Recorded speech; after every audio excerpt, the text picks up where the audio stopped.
Ganga cassette की प्रस्तुति।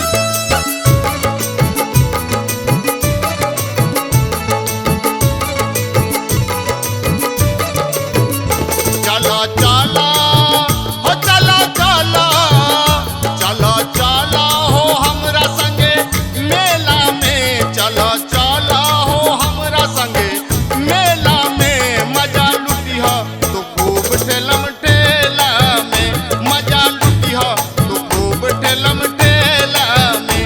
चला चला हो चला चला।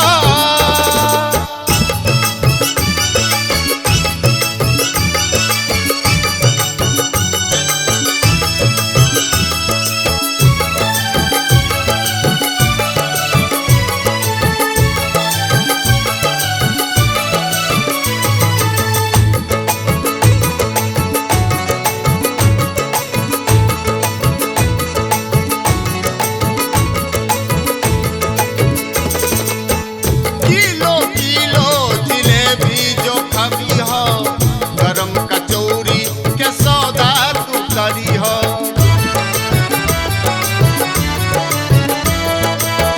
किलो किलो जिलेबी जो खबी हो, गरम कचौरी के सौदा तू करी हो।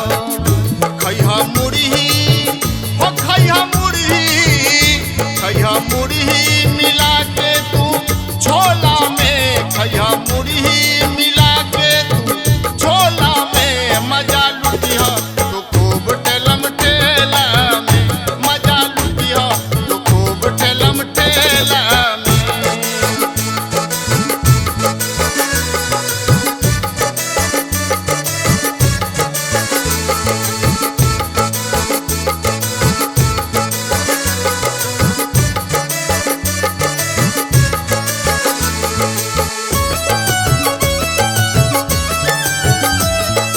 अपने सुन रहल छी गंगा कैसेट की प्रस्तुति।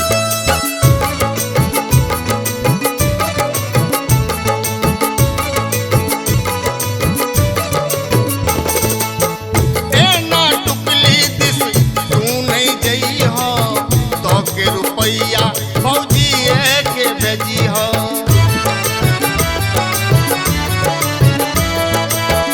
एना टुकली दिस तू नहीं जई हो, तो के रुपैया भौजी के भेजी हो। खाली किनी हो, खाली किनी हो, खाली किनी हो